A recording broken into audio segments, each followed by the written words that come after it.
I recently shared some really exciting news with you, which is the pre-order availability for my new game, my new strategy game, upcoming at Essen Spiel in October 2025. But what I didn't tell you is that actually that is one of 3 new games that I have launching at Essen Spiel. And so I thought in this video I might tell you a little bit more about them. I'll probably go into more detail in future videos about each of them. But I thought I'd give you a bit of a sneak peek of what you can expect if you do manage to go to Essen Spiel, and if you don't manage to go to Essen Spiel, something that you can pick up over the coming weeks or months, hopefully in your local game shops or ordering online or however it is that you purchase your games. And the exciting thing about these 3 games for me is that they're all firsts.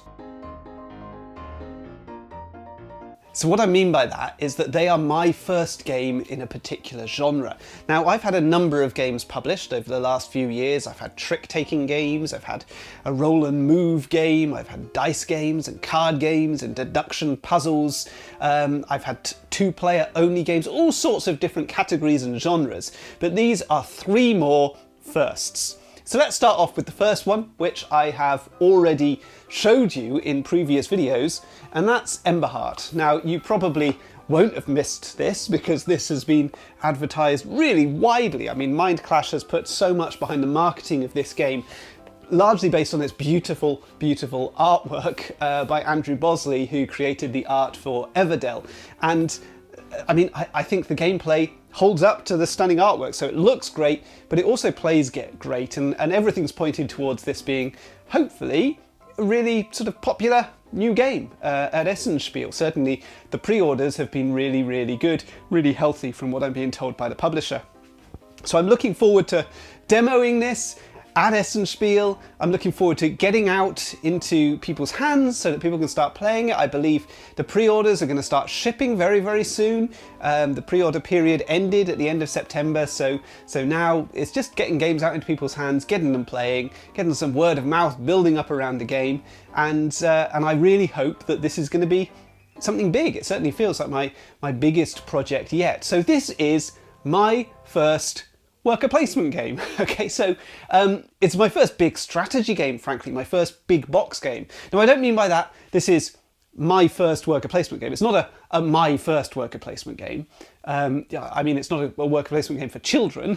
This is a worker placement game with a degree of complexity, but it's accessible in comparison to Mind Clash's other titles. So if you want to play Emberheart, you can head over to 3G115. That's where Mind Clash are based at Essen Spiel. And in actual fact, if you hang around Hall 3, you can see all 3 of my games. They're all in Hall 3, so you don't need to wander any further afield, although you probably will want to go a little further afield because there's an awful lot going on at Essen, and if you just played these 3 games, I think you're going to be going home. I was going to say you're going to be going home disappointed. You're not going to go home disappointed with the experience, right? Because they're good games, but there's a lot more to see at Essen, so make sure you make the most of it. Okay, my first worker placement game, Emberheart, designed with Rob Fisher, illustrated by Andrew Bosley. So what's the second game that I've got coming up at Essen Spiel? Well, the second game is my first abstract strategy game. Okay, now I made a video, I can't remember how long ago it was, probably a couple of years ago, 2 or 3 years ago, about how to design abstract strategy games. And as you've seen with my videos, I like to really pick apart mechanisms, categorize the different things that have been done with those mechanisms. And I always say these are a toolbox for designers to watch and think about how can you subvert those mechanisms to create something new. And that's where this game came from. I made my abstract strategy thing and I started thinking, right, what would I do if I wanted to subvert one of these mechanisms? And the mechanism that I chose to subvert was those games where you have to connect a number of pieces, like connecting 4 pieces in Connect 4, or well, however many. And so I decided what would happen if the whole goal was not to connect pieces. And so if you have a game of, for example, tic-tac-toe, noughts and crosses, but you have to not connect 3 pieces or you lose, that's the concept of my game. And my game is called Surikata. Now, this couldn't be much more different from Emberheart, could it? It's in a fairly unassuming little brown box. It's from a company called Gerhard Spiel and Design. It's a little family company that goes back generations, right? It's just been passed down through the generations in Germany, and they make these lovely little wooden games, most of them abstract strategy games, all handcrafted in their workshops and so on. There's a small team, I don't know whether it's 8 or 10 people or something like that, and you know, most of the sales and distribution is in Germany, but they do post outside of Germany and make some sales outside of Germany. This is not going to be your big, massive booth at Essen Spiel, but they're a constant presence. I've seen Gerhard Spiel and Design at Essen Spiel every year that I've been going. For years and years and years, they have a presence there, and they make these beautiful abstract strategy games. What I found was it's quite hard to get an abstract strategy game made, right? There's not that many publishers that actually make them, because it's quite hard to market them, really. If you've got nothing, no obvious sort of theme to your game, if you've got no obvious story, then you're going on mechanisms alone, or the appearance, the sort of aesthetics of the game, and that can be quite challenging. So there's a small number of publishers that make these games, which always makes me think, if I make an abstract strategy game, am I on a bit of a hiding to nothing? I had a very successful Essen in 2023. I think I took about 6 prototypes, maybe 7 prototypes along, but my big hopes for that were Emberheart, the other game that I'm about to tell you about, and the precursor to Surikata, as it was called then, the Seer.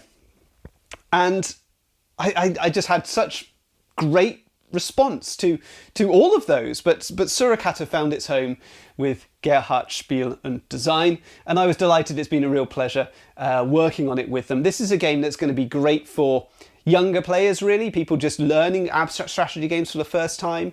It's based around that idea of, as I say, connecting up 3 pieces, but not connecting up 3 pieces, so it's like not tic-tac-toe or not noughts and crosses, but it's got a little bit more complexity because of variability on the board. At the start of the game, you take it in turns to place out these termite mounds, which creates a different sort of landscape for you to play in, a different grid for you to play in on each individual game, and then you take it in turns placing your pieces. Each piece you then have to place the meerkat on. Now that's what Surikata means. Surikata is the Latin name for meerkat. So the meerkat is placed on top of your piece, and that limits where the other player can play. They can't play in the same, they can't play within the vision, the line of sight of that meerkat, and the meerkat can see along the entire column and row, but it can't see through termite mounds. And that's basically all the rules. You take it in turns to place your pieces, place the meerkat on top, and block off where other people can, the other player can play, so that you can force them into a situation where they have to play 3 in a row, and then you win the game. Okay, so that's Surikata. That is my first abstract strategy game, and it was an absolute joy to create and playtest this one, and it's been lovely working with Gerhard Spiel and Design. So that leaves me with number 3. Another first for me. This is my first roll and write game, or it's a flip and write game, frankly. But you know, the whole that whole genre of games, that pen and paper, filling out things on the board. This one has just been announced by Osprey Games. So Osprey Games are going to be at 3M600 in Essen Spiel, so in Hall 3, Surikata 3A113, and Emberheart 3G115. Hall 3 is where it's at. So Flip Pick Towers is only going to be available for demo, because Flip Pick Towers with Osprey Games is going to be released in March 2026, but it's going to be there at Essen Spiel for you to play in advance. And so far all they've done is release the box art. So I can't show you anything more than that right now, even though I'm so eager to show it to you. I absolutely love this game. Okay, this has just been a fantastic game to create, created with Rob Fisher, who's my co-designer on Emberheart, co-designer on my previous games, Happy Hoppers and Compromat and Quazzle. So a long-time collaborator of mine. So how Flip Pick Towers came about is that an artist approached me several years ago now, and they had been inspired, I guess, by Matthew Dunstan and Rory Muldoon's success with Postmark Games. Well, now, Postmark Games make Kickstarter print and play games but they're not posted to you. They're just print and play. Okay, so you pay, I think it was £5 or something like that, and you get this PDF of a game. They're really good roll and write games, but you have to print them out yourself. And this artist, like many other self-publishing designers, decided they were going to follow this same model. And they approached me and said they wanted to make a game in that mode. So, got my thinking cap on, got speaking to Rob Fisher, my co-designer. We tried a few different things, and Rob's big idea that really sort of lit us up was this idea that if we're working with an artist, we want to create a roll and write game or a flip and write game where your piece of paper gets more beautiful as you play. Right? Most flip and write games or roll and write games, you kind of destroy it as you play. You scribble all over them, you cross things out, you circle things, and the whole thing just looks like a mess by the time you're finished. So we wanted to start out with something simple that has obviously some lovely artwork around the edges, around the borders, but essentially a blank canvas that we can build out into something creative and lovely. A bit like cartographers, right? Cartographers has that nice grid that you then fill out, and you can make it as artistic as you like as you fill out that grid, creating your map. So that was our starting point, which came from Rob, and it was a great starting point. We tried out various things, and we ended up settling on a system that was similar, I suppose, to something like Welcome To, where you have a number of cards laid out, 3 cards laid out, and each card has a number on it, but also has a suit. So we were using a standard deck of playing cards because we wanted this to be a print and play game, right? So you turn over the card, it's got the number, it's got the suit.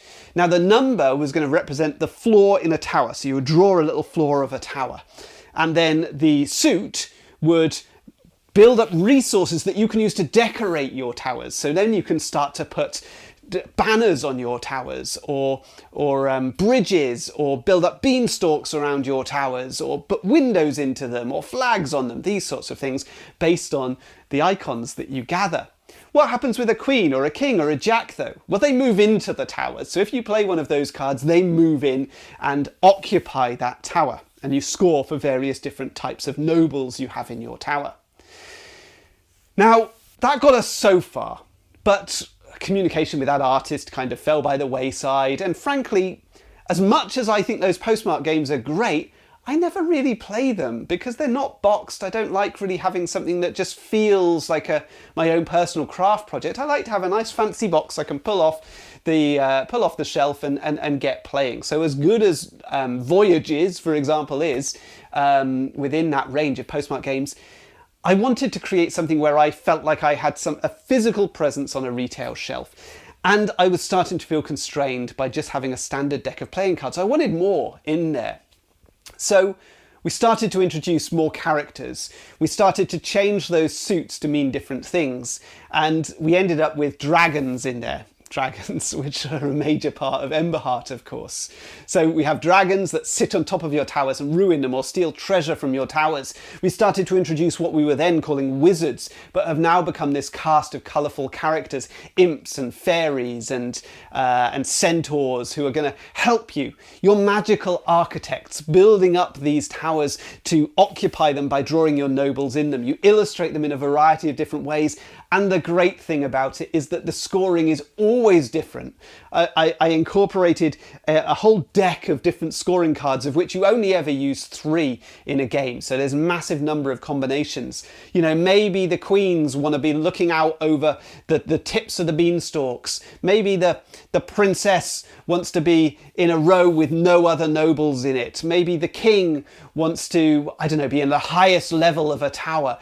Loads of different scoring conditions that you can use to make every game different. And it turned out the game worked really, really well solo because I was inspired by the idea of those roll and write games which can be played by any number of players, right? No limitation apart from having a sheet of paper. Things like Rolling Realms and Welcome To and Cartographers and many, many others that just can be played by any number of people. And Pick Towers is one of those sorts of games, which does mean it doesn't have a huge amount of interaction in it, and that's by design, but it does also mean it makes a great solo experience as you play against the game and try and beat a target score which is built into the individual cards that you choose. The scoring conditions that you choose sets you a series of different numerical goals, scoring goals that you want to complete for easy level, medium level and hard level.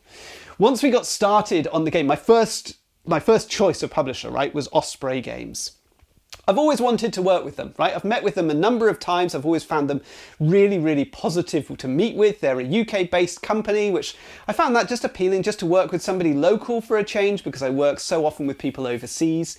And so I really wanted Osprey Games to make it, but they told me they wouldn't be able to release it until 2026, although they really liked the game. I'm jumping ahead a little bit there. Let me rewind. When I wanted to reach out to Osprey, my contact had gone, he'd left the company, and so I didn't know who was the person that you pitched to at Osprey Games anymore. So I decided to ask Dave Thompson, who is the designer of Undaunted Normandy and well, that whole range of Undaunted games, a whole massive number of different war games, a very prolific designer that's a friend of mine. So I asked him, who's the new contact at Osprey? And he said this name, Rhys ap Gwyn. Now, Rhys ap Gwyn is, firstly, it's a very memorable name. Okay, Rhys ap Gwyn. There's not many Rhys ap Gwyns around. Rhys ap Gwyn used to come to our game design group. Rob and I used to meet with Rhys weekly in Cardiff and playtest his games, and he'd playtest our games. We knew him. I was friends with him on Facebook, and I had no idea he was the new contact at Osprey. So I reached out to my friend Rhys and said, I've got this game I'd like to show you. And he said, yeah, great, absolutely, bring it along. And thankfully, he and his team liked it enough they decided to publish it. But they couldn't do it until 2026. And they were very kind in saying to me, if you can find another publisher that can do it sooner, please go for it. We'll hold on for a little while before we arrange contracts and things like that to give you the chance to show it to a few other people, which is very, very gracious of them. We were way back, man, in 2023, okay? We were a long way off. I was having my great Essen where I was showing the game to lots of different people, showing Emberheart to lots of different people, Surikata to lots of people.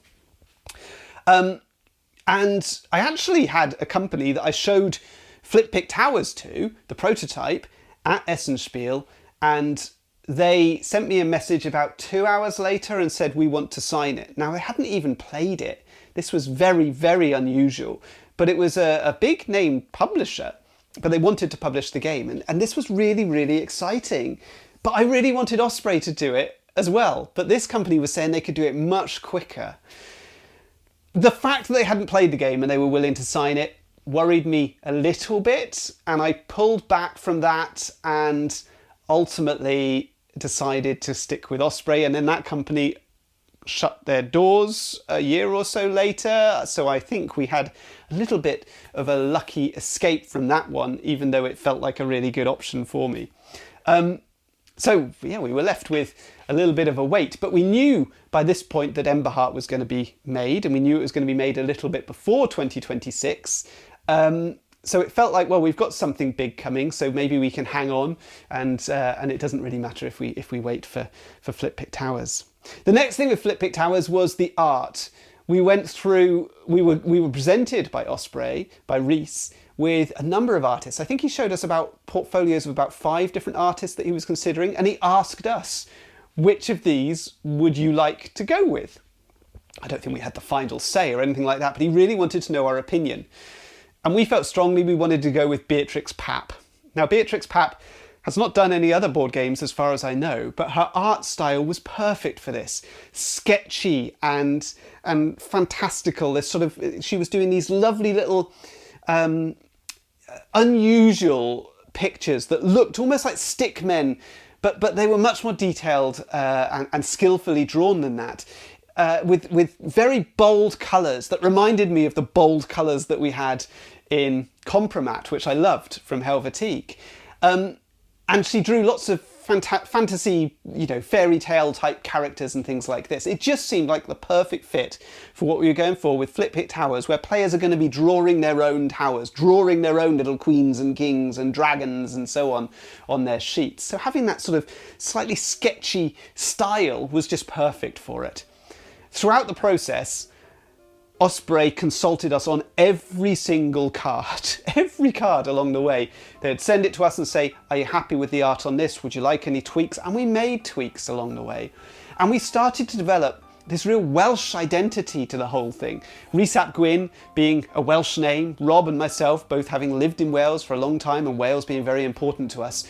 We started to introduce Welsh characters in there. So our wizards became the Bwca and the Mab, the fairy, and Gigi, the centaur, and Derwen, the elf, which are Welsh-inspired characters. The queen and the king and the princess became Blodwen and Hugh and Dilly, and the dragons were Flam and Melft.